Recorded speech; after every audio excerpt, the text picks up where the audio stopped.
اعوذ باللہ السمیع العلیم من الشیطان اللعین الرجیم بسم اللہ الرحمن الرحیم الحمدللہ رب العالمین الرحمن الرحیم مالک یوم الدین ایاک نعبد و ایاک نستعین اہدنا الصراط المستقیم صراط الذین انعمت علیہم غیر المغضوب علیہم ولا الضالین۔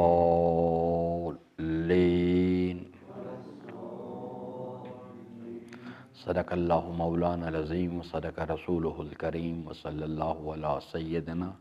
و نبینا محمد و آلہ الطاہرین۔ ربی اشرح لی صدری ویسر لی امری واحلل عقدۃ من لسانی یفقہوا قولی۔ حضرات محترم، سورہ مبارکہ الحمد کے مطالب میں ہم بات کر رہے تھے، اور اللہ تبارک و تعالیٰ نے اس کلام کو نازل فرمایا اپنے بندوں کی ہدایت کے لیے، انسانوں کی ہدایت کے لیے اس کو نازل کیا گیا ہے، اور یہ انسانوں کو ہدایت دیتا ہے برائے انسان سازی۔ انسان سازی کا جو پروگرام ہے اس میں اللہ تبارک و تعالیٰ نے قرآن کریم میں جو تفصیلات بیان فرمائی ہیں، جن کو آج ہم انشاءاللہ جزوی طور پر اس کے بارے میں بات کریں گے، اس کو خلاصے کی شکل میں اللہ تبارک و تعالیٰ نے اپنے اس کلام میں سورہ الحمد کے اندر بیان کیا ہے۔ اس چیز کو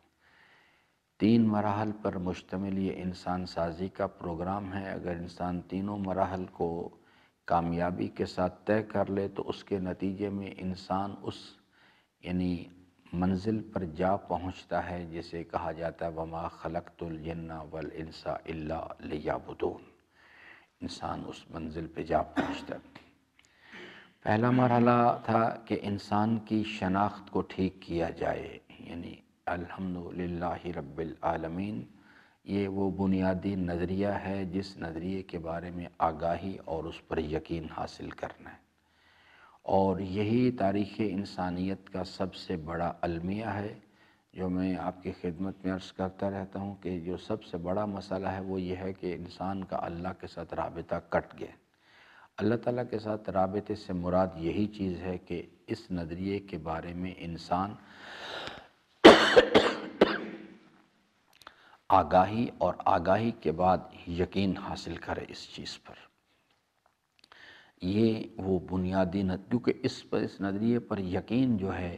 جب وہ انسان کی فطرت کے ساتھ جڑ جاتا ہے کہ انسان کی فطرت ہے کہ وہ مفاد حاصل کرنا چاہتا ہے اور نقصان سے بچنا چاہتا ہے، تو پھر اس کے نتیجے میں جب انسان کو یہ یقین حاصل ہو جاتا ہے اس نظریے کا، تو اس کو یہ بات سمجھ آ جاتی ہے کہ ہر امکانی مفاد جو ہے وہ اللہ تعالیٰ کی فرما برداری میں ہے، اور ہر امکانی نقصان اللہ تعالیٰ کی نافرمانی میں ہے۔ بس جب بھی اس کو یہ یقین حاصل ہو جاتا ہے تو پھر اس کے بعد اس کو کچھ کہنے کی ضرورت نہیں پڑتی، وہ خود بخود اللہ کی نافرمانی سے، چونکہ اس کی فطرت اس سے تقاضا کرتی ہے کہ نقصان سے بچو،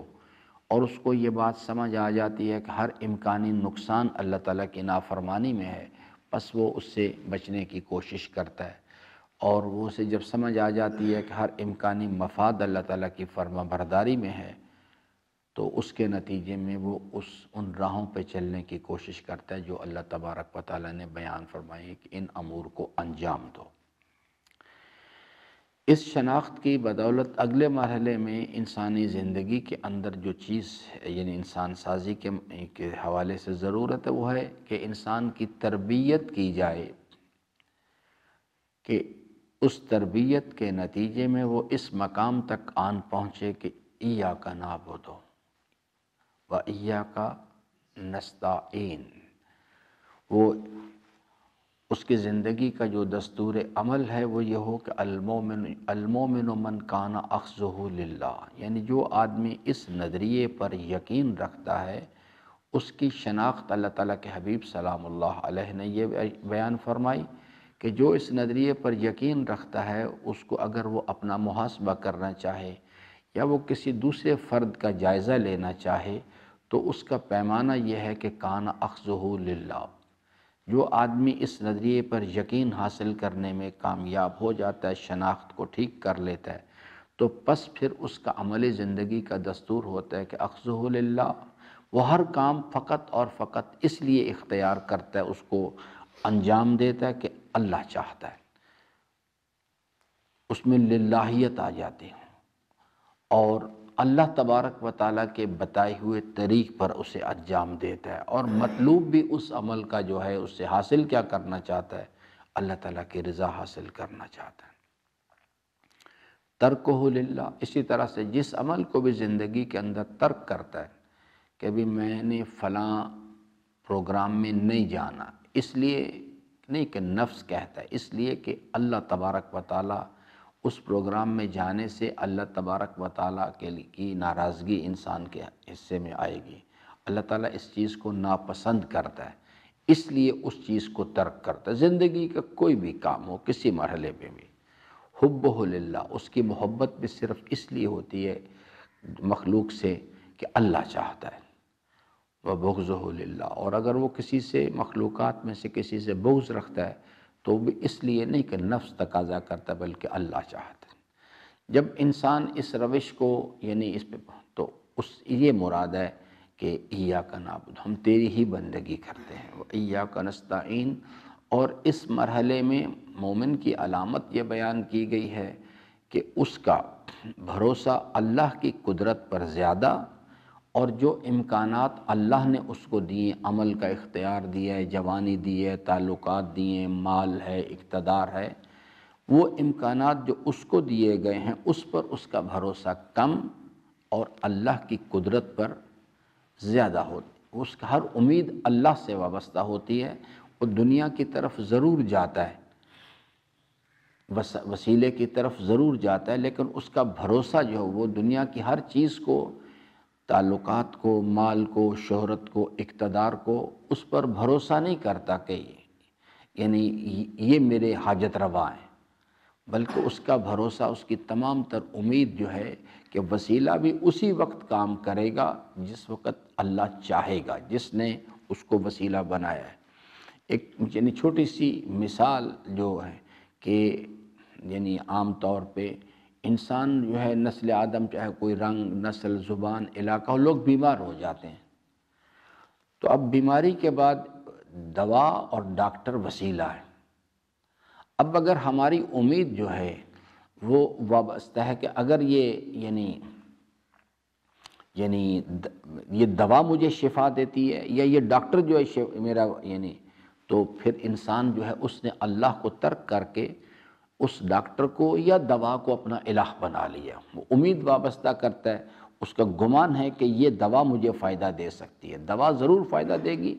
لیکن اس وقت فائدہ دے گی جس وقت اللہ تبارک، جس نے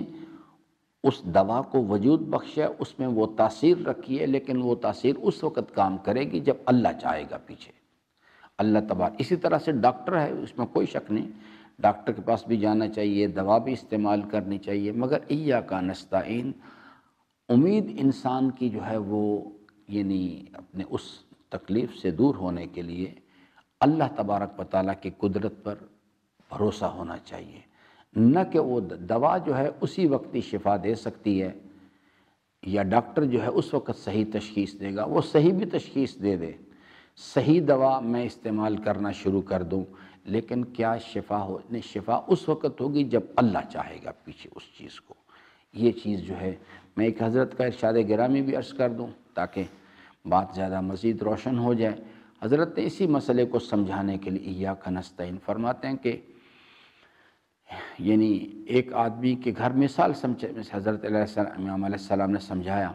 کہ فرماتے ہیں کہ ایک آدمی کے گھر میں رات چور آ گیا۔ اب چور آ گیا تو اس نے گھر میں کتا پالا ہوا تھا، وہ کتا جو ہے وہ اس چور کو دیکھ کے، اس کی آواز سن کے اس نے بھونکنا شروع کر دیا،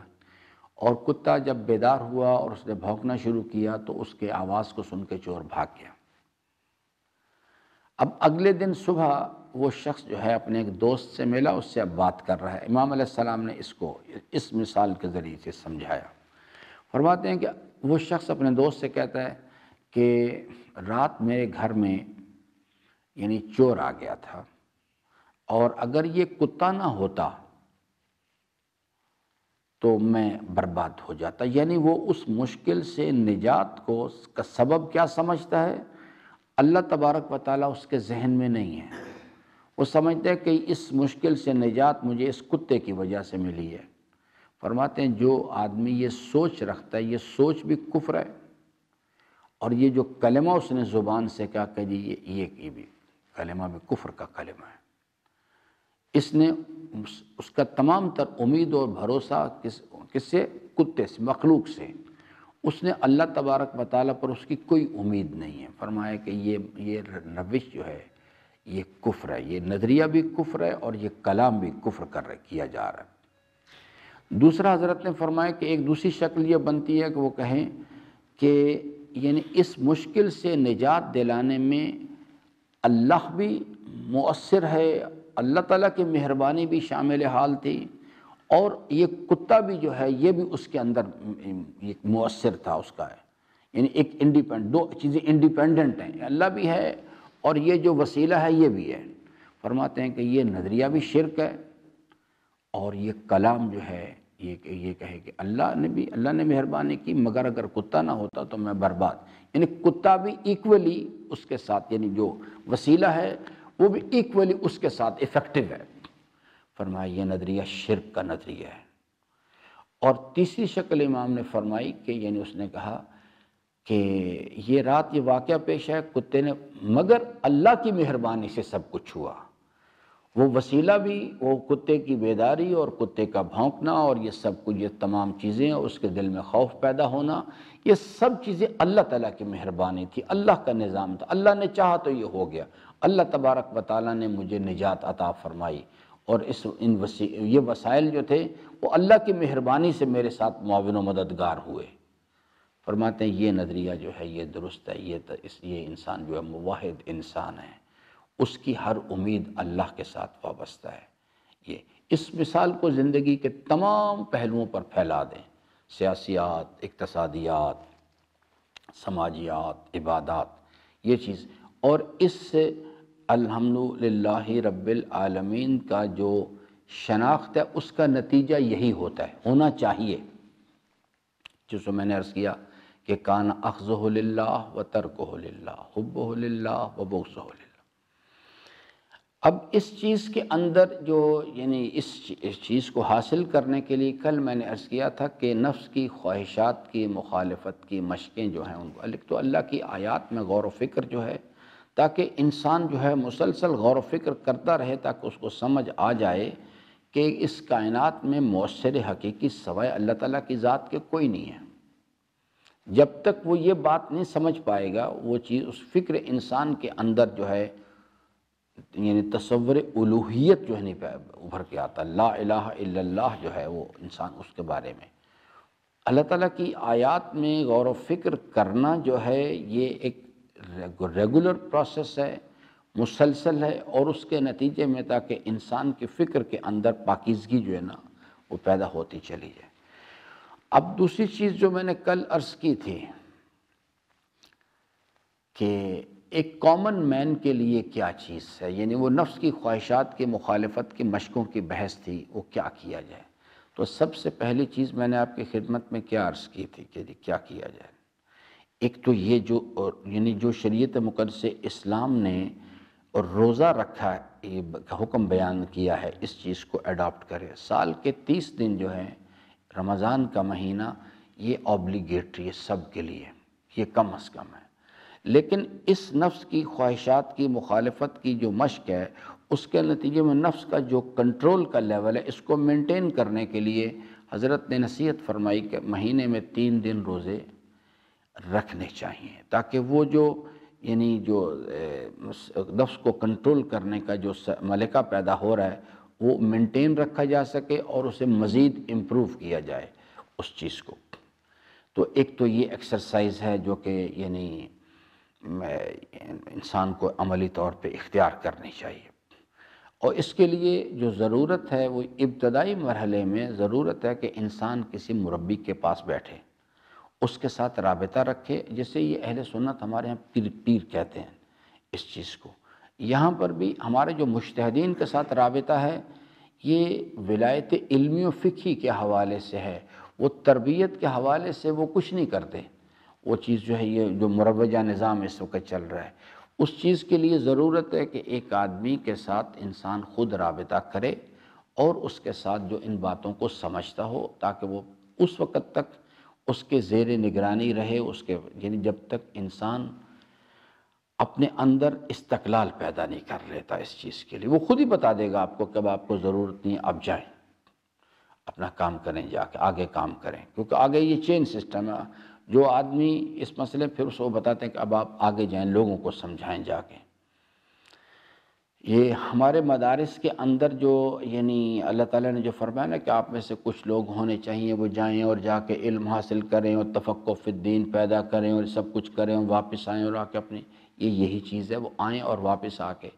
لیکن ہمارے موجودہ سسٹم میں اس قسم کی چیز ہے نہیں ہے۔ جو ہمارے مدارس ہیں وہاں پہ وہ تربیت کا جو یعنی چیپٹر ہے وہ یعنی اس کا شدید اس کی کمی ہے، اس کا فقدان ہے بہت زیادہ،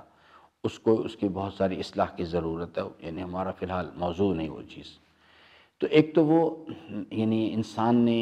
اس میں یہ کام کرنا ہے۔ دوسری چیز ہے کہ نماز ایک راز الہی ہے، آداب و شرائط کے ساتھ، صرف اول وقت نہیں،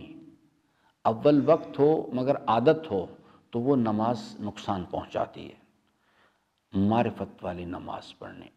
مقبول نماز پڑھنی ہے، جس کے اندر کیا شرائط ہیں کہ انسان کے پاس یہ یقین ہونا چاہیے کہ میں اپنے رب کو دیکھ رہا ہوں۔ اگر یہ یقین نہیں تو یہ کم از کم امیر المومنین نے فرمایا یقین ہو کہ میرا رب مجھے دیکھ رہا ہے، میرے اوپر نگران ہے، میرے ظاہر پہ نگران ہے، میری زبان کی حرکت کو نہیں دیکھ رہا صرف، وہ میرے قلب کے اندر اس نظریے کے بارے میں یقین بھی ہے، یعنی اس پر اس کی نظر ہے۔ یہ اس چیز کو آداب و شرائط کے ساتھ اسے حضور قلب کے ساتھ جو ہے یہ یعنی نماز جو ہے اس کو امام نے فرمایا نماز صرف اتنی قبول ہوتی ہے اور وہی فائدہ پہنچاتی ہے جو کہ حضور قلب سے پڑھی جاتی ہے۔ فرمایا کہ اس کو یعنی اب صرف اول وقت کی یعنی ریکوائرمنٹ نہیں ہے، بلکہ ریکوائرمنٹ وہ چیز اول وقت کے فوائد اپنے ہیں، لیکن حضور قلب کے ساتھ اگر نہیں تو اول وقت میں بھی اگر پڑھ لی جائے تو نماز نہ صرف فائدہ نہیں پہنچاتی بلکہ الٹا نقصان پہنچاتی ہے انسان کو۔ حضور قلب ہونا چاہیے کہ میری زندگی کی فرمایا کہ اس یقین کے ساتھ کو میں میرا پروردگار مجھے دیکھ رہا ہے، میرے ظاہر پر بھی نگران ہے، میرے باطن پر بھی نگران ہے،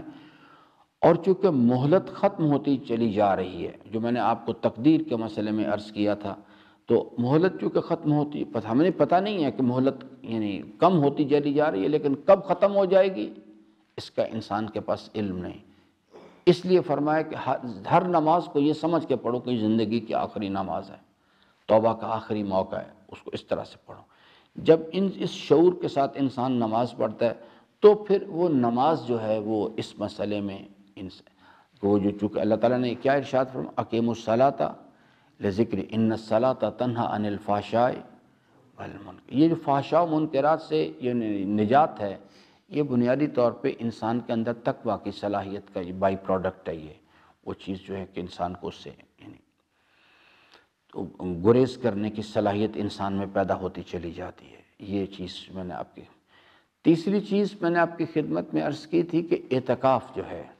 اعتکاف جو ہے وہ بنیادی طور پہ یعنی ایک بڑی وسیع اصطلاح ہے۔ میں اس میں سے ایک چھوٹی سی چیز آپ کی خدمت میں عرض کر دیتا ہوں۔ میں نے آپ کو بتایا تھا کہ یہ غور و فکر کرنے کی اصل میں بنیادی طور پہ یہ جو حکم آیا ہے اعتکاف کا، یہ غور و فکر کرنے کی عبادت ہے۔ ہمارے اس وقت پاکستان میں جو کچھ ہم کر رہے ہیں یعنی اعتکاف کے نام پر جو پریکٹس ہو رہی ہے جیسے مثال کے طور پہ پاکستان میں سب سے بڑا اعتکاف کا جو اجتماع ہے وہ طاہر القادری صاحب کا جو سیٹ اپ ہے لاہور میں، وہ منہاج القرآن کے حوالے سے، وہاں پہ گرین ٹاؤن ایک علاقہ ہے لاہور میں، وہاں ان کا سیٹ اپ ہے یہ، وہاں جو اجتماع ہوتا ہے یہ اعتکاف کے حوالے سے سب سے بڑا اجتماع ہے پاکستان کا۔ اب اس کے جو شرعی نقطہ نظر سے جو اس کے یعنی شرائط ہیں یا دیگر ان کا لحاظ کیا جاتا ہے یا نہیں کیا جاتا وہ ایک دیگر بحث ہے، لیکن گیدرنگ کے لحاظ سے سب سے بڑا اجتماع ہے وہ۔ وہاں پر بھی اسی طرح سے ہوتا ہے کہ جو یعنی لیکچرز ہیں اور دیگر چیزیں ہیں اور دیگر، حالانکہ بنیادی طور پہ اعتکاف لیکچرز کی ایکسرسائز نہیں ہے، اعتکاف تفکر و تعقل کی، یہ سب کام رمضان آنے سے پہلے کرنے چاہیے یا رمضان کے 20 دن میں کرنے چاہیے۔ ان کو ٹیچنگ اینڈ ٹریننگ کے اعتکاف کیا ہوتا ہے، کیسے کرنا چاہیے، اس کے کیا فوائد ہیں، کیا اس میں اگر پراپرلی آبزرو نہیں کریں گے تو اس میں کیا پرابلم پیدا ہو جائے گا، یہ ساری باتیں پہلے 20 دن میں سمجھانی چاہیے۔ اس کے بعد پھر انسان کو اس جگہ پہ آئسولیشن دینی چاہیے اس جگہ پہ۔ بہرحال ہم ادھر نہ جائیں اس بحث میں اس وقت، یعنی جو ہمارے ہاں بھی اس وقت جو ایکسرسائزز ہو رہی ہیں انکلوڈنگ مرگا، یعنی یہاں پر بھی اس واسطے کہ لوگوں کے پاس وہ یعنی کانسیپٹ نہیں، پھر یہ ہے کہ یہ جو ہے نا آئسولیشن اور اپنے آپ کو کاٹ کے، اس کے لیے مخلوق کے ساتھ بالکل رابطہ یعنی منقطع کرنا، یہ بڑا مشکل کام ہے، یہ آسان کام نہیں ہے یہ۔ اس لیے چلیے ایک یعنی some things better than nothing کے فارمولے پہ عمل کرتے، چلو کچھ نہ کچھ تو فائدہ ہو جائے گا، ورنہ اصولی طور پہ یہ تفکر و تعقل کی غور و فکر، اللہ کی آیات میں غور و فکر کرنا، اپنے نفس پہ غور و فکر کرنا، اپنا محاسبہ کرنا، اس کی ایکسرسائز ہے۔ اب اگر وہ چیز اس وقت نہیں تو کم از کم ایک جو امام علیہ السلام نے رہنمائی فرمائی کہ 24 گھنٹے میں ایک مرتبہ محاسبہ ضرور کریں، وہ جو 5 منٹ کی ایکسرسائز ہے، 10 منٹ کی ایکسرسائز ہے، وہ کیا کریں۔ وہ جو محاسبہ ہے یہ بھی انسان کے لیے یعنی جو صلاحیت تقویٰ پیدا کرنے کے لیے یہ نفس کی خواہشات کی مخالفت کی ایک مشق ہے، کہ جس میں انسان اپنا ایک رن ڈاؤن لیتا ہے پورا، آج کیا کیا، کیا نہیں کیا، کہاں غلطی کی، کیا چیز ہے، اس کو بھی کہتے ہیں غور و فکر کرنا۔ اور بہتر ہے کہ اگر قرآن کریم جو دن میں پڑھا ہے، اگر اس کی آیات میں اس ٹائم پہ بیٹھ کے یعنی جو جب قرآن پڑھیں تو اس وقت بھی غور و فکر کریں، یہ چیز جو ہے یہ یعنی بہت فائدہ پہنچائے گی۔ آخری چیز جو ہے اس ضمن میں وہ یہ ہے کہ یعنی جو منفی لا الہ کریں، جو منفی صحبتیں ہیں، منفی صحبت جو ہے یعنی غلط، یعنی جس میں لا و لعب ہے،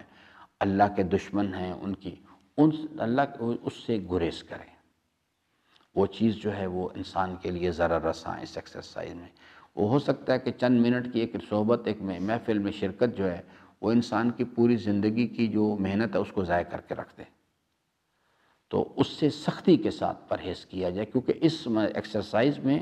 لا الہ جو ہے یہ زیادہ اس کا ویٹیج ہے، یہ زیادہ اہمیت ہے بمقابلہ الا اللہ کے،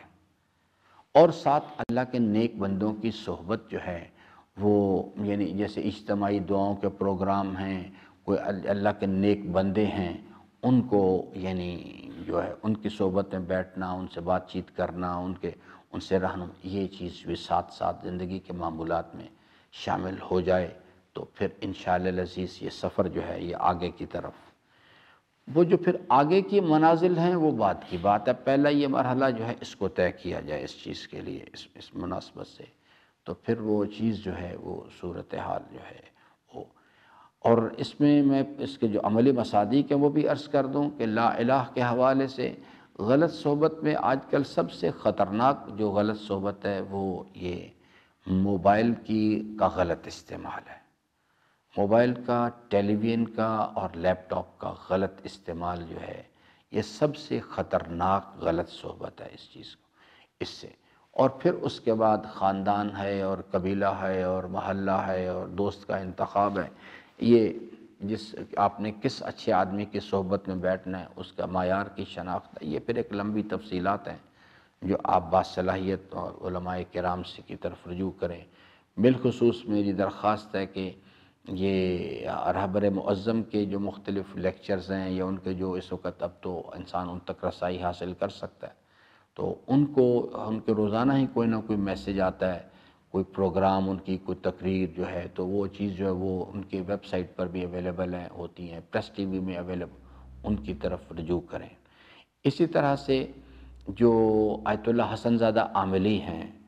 یہ ایک بزرگوار شخصیت ہیں اور ایک بہت بڑے عارف ہیں ماشاءاللہ۔ ان کے جو یعنی اگر ان کے جو کتب ہیں یا ان کے جو ڈیفرنٹ کلپس آتے رہتے ہیں، ان کو ضرور اسے سنیں۔ اچھا، پاکستان کے اندر اگر آپ کسی کی صحبت اختیار کرنا چاہتے ہیں، میں نہ کسی کی تعریف کرتا ہوں، نہ کسی کی تائید کرتا ہوں، اور نہ کسی کے خلاف کوئی بیان دیتا ہوں۔ میرا تقاضا یہ ہے کہ معیار شناخت کریں، ورنہ شخصیت آپ کو پکڑ لے گی آگے۔ معیار شناخت کریں عملی زندگی کے اندر کہ کسی کے ساتھ دو قدم چلنے سے پہلے، کسی کے ساتھ بھی ہم آہنگی اختیار کرنے سے پہلے، کسی کے لیکچر سننے سے پہلے، وہ چیز جو ہے بعض یعنی جب انسان معیار کی شناخت نہیں ہوتی اور انسان ہر ایک کے پاس، تو اس کے نتیجے میں بعض اوقات یہ چیز بڑی ہی خطرناک ثابت ہوتی ہے اور انسان کو پتہ نہیں ہوتا کہ وہ یعنی ایک غلط صحبت میں چلا گیا ہے۔ تو اس لیے میری درخواست ہے، نہ میں کسی کی تائید کرتا ہوں نہ کسی کی تردید کرتا ہوں، میری درخواست صرف یہ ہے کہ امیر المومنین کی جو نصیحت ہے، معیار شناخت کرو، ورنہ ہر دور کے اندر